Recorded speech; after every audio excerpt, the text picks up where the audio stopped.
So we've already taken a look at this a little bit, but I just want to go over a couple short reviews of adding and subtracting integers. It's going to help us as we move into some of our stuff later on, which is going to be graphing on a Cartesian plane and getting an understanding of that with the ratios and rates and fractions and such. So let's make sure we understand our integers. When we're adding and subtracting integers, what we want to do is make sure that we realize that integers are, first off, non-decimal numbers, both positive and negative, but they're numbers without decimals. So examples of integers could be numbers like 3, 6, negative 14, negative 468, 0. Okay, these are all examples of integers. Not integers. So those numbers that are not integers would be things like pi, because pi is 3.14. Pi is a decimal number. 1/2 is not an integer. Negative 0.6 is not an integer. These all are decimal values, and any decimal value is not an integer. If something simplifies down, normally we would not call this an integer, but 10 over 2, which equals 5, that represents an integer, but normally we'd simplify that down to 5. So these are all examples of things that are not integers down here. These are things that are examples of integers up here. When we work with integers, oftentimes we can use a number line to represent them and understand what's going on there. So if we use a number line to represent integers, the positive numbers go to the right of the 0, negative numbers go to the left of the 0. And so if I set this point here as 0, and then everything on this side here, these are all positive numbers. Everything over here is negative. So I have 1, 2, 3, 4, 5, 6, 7, and 8 over here. On the negative side, I got negative 1, negative 2, negative 3, negative 4, negative 5, negative 6, and negative 7. Okay, so we have these positive numbers on the right side, negative numbers on the left side. That's always going to be how it works out when we're working with these. It just makes more sense for us. It's important to note that we can also spin this around, and if we do spin this around, we can spin it this way so that it's like a thermometer idea, and positive numbers go up, negative numbers go down. Using that will help you understand as we're working through these. So when you're working with this, you can use a number line. You can actually draw yourself a number line on your page if you find that helps out when you're trying to calculate some integers.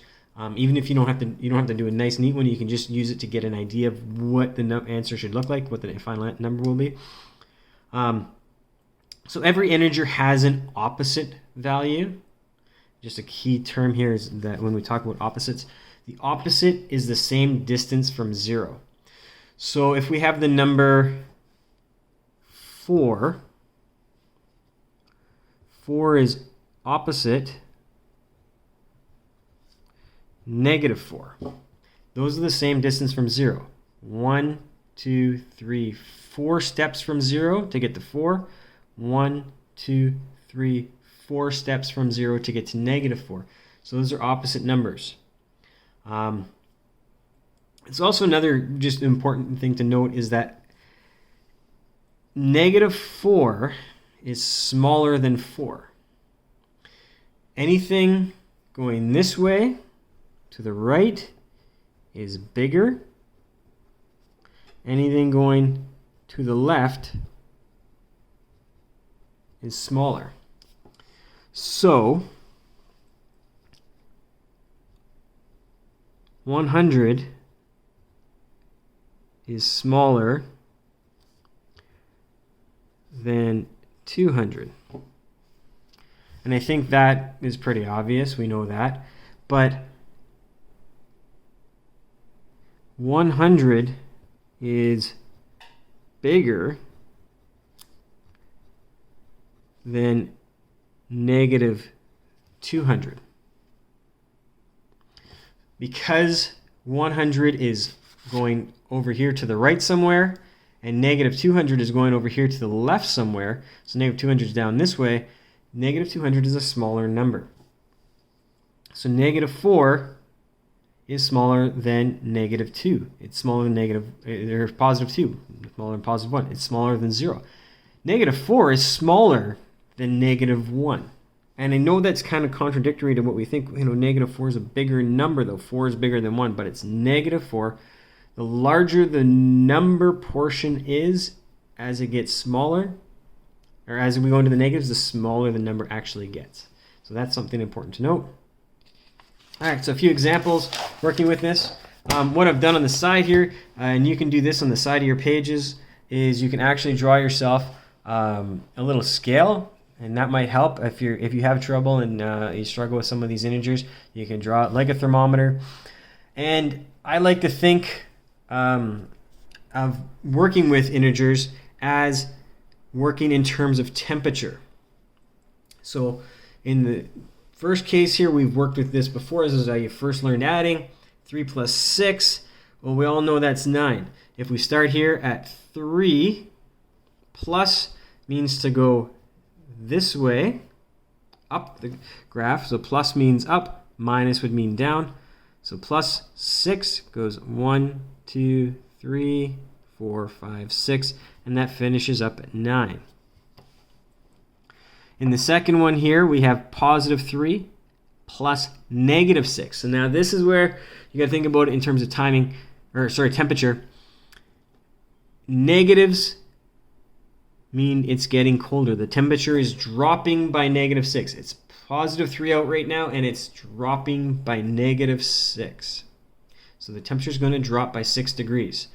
It's getting colder. So we start at 3 and we go down 1, 2, 3, 4, 5, 6. We get colder by 6. Put that on the graph there, or on the screen. So it's getting colder by 1, 2, 3, 4, 5, 6. The temperature is dropped by 6 down to negative 3. In the case of negative 3 plus 6, it's minus 3 out, and the temperature is getting warmer by 6. So if it's getting warmer by 6, it's minus 3 out, and it's going to warm up. The thermometer is going to move up the scale by 6. From negative 3, it's going to move up 1, 2, 3, 4, 5, 6 to positive 3. And finally, the last kind of situation you'll have with adding is that you have a temperature of negative 3, and the temperature is going to drop by negative 6. So plus negative 6 means we're going to drop the temperature by 6 degrees. So it's minus 3 out, and we're going to drop the temperature by 6 degrees. 1, 2, 3, 4, 5, 6. It's going to be minus 9. It should be colder because the temperature is dropping, so it should get to a colder temperature. Minus 9 is colder than minus 3. So that's some adding. When we're subtracting, you want to add the opposite number. So in the case of 3 minus 6, this is the same as 3 plus negative 6. That would be adding the opposite value. So 3 plus negative 6 means we're going to drop the temperature from 3 down by 6. It should get colder by 6 degrees and thus end up at negative 3 degrees. In the case of the second one here, 3 minus negative 6, we want to add the opposite. So 3 plus 6. And now we're increasing the temperature by 6 degrees. So we increase the temperature by 6 degrees. 3 plus 6 is 9. In the case of negative 3 minus 6, it's minus 3 degrees out, and we want to add the opposite. So decrease the temperature by 6. We want to go down by 6. It's going to get 6 degrees colder. If it's minus 3 and we want to get colder, it's going to get to be minus 9 out. And in the last example, adding the opposite, negative 3 minus negative 6. Add positive 6, negative 3 plus 6. So it's not minus 3 outside. It gets 6 degrees warmer. It's going to be in the positive side of plus 3. So there we have some examples of subtraction. Some practice problems here. We got from the worksheet in the library section of EDSB 5.1. I want you to try out numbers 1, number 8 without a calculator. Try these out without a calculator. I know you can do them with a calculator. Most of you are pretty good at your calculation skills, unless you're like me and you get fat finger syndrome and you accidentally hit the wrong number. But I want you to try these out without a calculator. And then number 10, number 11, number 12, and number 15.